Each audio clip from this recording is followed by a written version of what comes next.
Hello, my fellow witches, sorcerers, and other magic practitioners. My name is Aiden, and today we're going to be talking about something that I see talked about quite a bit in the occult community when it comes to the basics, and that would be intention, will, and goals.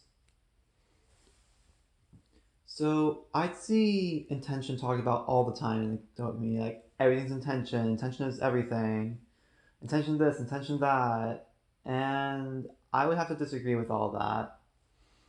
Intention is somewhat important in magic, of course, but I wouldn't say that it's everything. I would really disagree with the sentiment that it is this really big, important thing that drives home everything. I would actually say that will is far more important than um, intention is. So I guess I should probably define what intention is for me. Intention is the spark which ignites the flame of the spell or ritual or whatever you're doing. The working. Intention is that small spark that brings about the change that causes you to do the rest of the work, okay? So intention is basically like, I intend for this to happen. I intend to open this door, but that intention won't get me anywhere. It's nice to have, but it's not useful for everything. Like it's if you get what I'm saying, intention is basically I intend to open this door. Then what? That's where will comes in. Will is the actual action and carrying out of the spell, the ritual, the working. So if intention is I want to open the door, will is opening the door, the actual action of opening the door. Will carries the spell throughout, and that is the most important thing of it. Will causes everything to spring into action, and it brings everything from just I want to open the door to I am opening the door right now. Will carries the intention, and it's a vehicle for the intention to transform into the end goal. The end goal or result is the door is opened. Now, I say end goal and result, but there's a slight difference. End goal is what you want to happen. I intend to open the door. My goal is the door is open. The result may be the door is locked and doesn't open. There's multiple different ways of going about that, and it's a slight nuance. But overall, will is what brings you to the goal, and the result is what reality hands back to you. So let's give a magical example.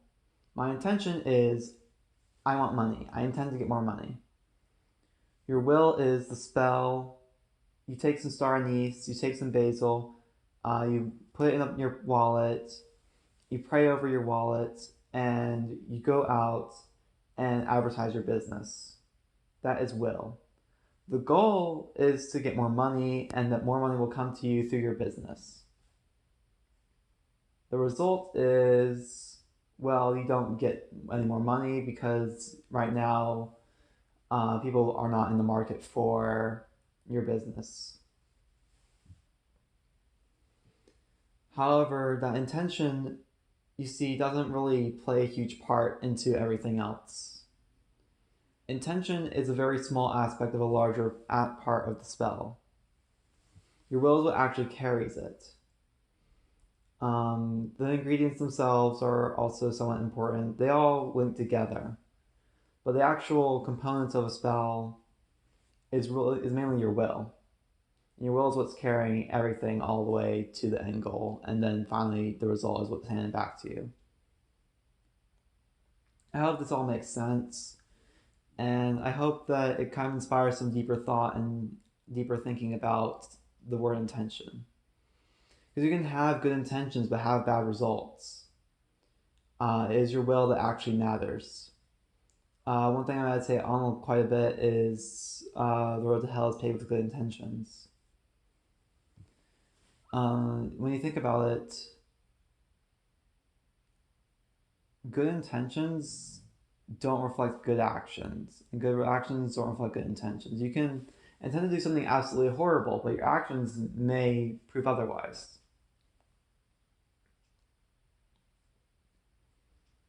So it's kind of a balancing game. It's a balancing game of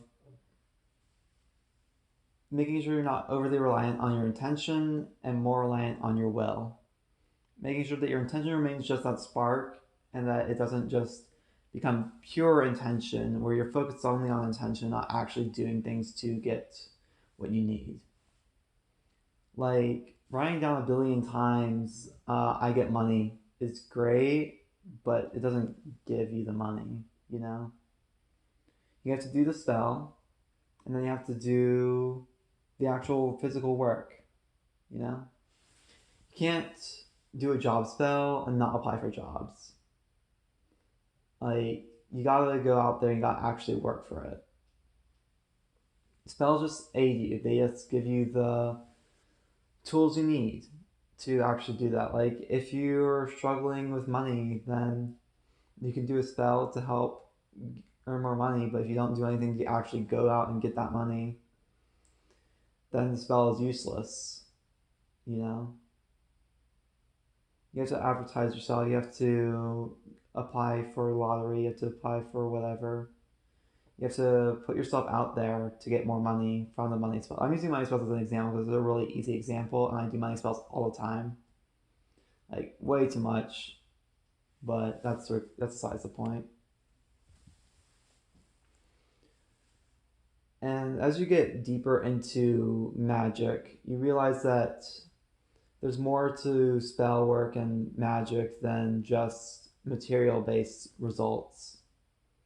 This is really just for a result based magic, and like working from pure intention doesn't really get you very far, and it certainly has no purpose or place in mysticism, really. Like, what you intend to happen goes away in mysticism. And I'll probably have a whole discussion on mysticism later on. I have a few videos I want to do on mysticism eventually, but all all intention goes away when you're doing mysticism, because with mysticism you're actively searching for something that you don't understand, essentially. You're going deeper into a mystery. So what you intend to happen most likely won't happen. There are some instances where it will happen, but in mysticism, it really becomes more about seeking the truth and not what you intend the truth to be. So thank you all for watching. I hope you, again, got something useful out of this. I hope it makes you think a little bit deeper. And I'll see you in the next one. Goodbye.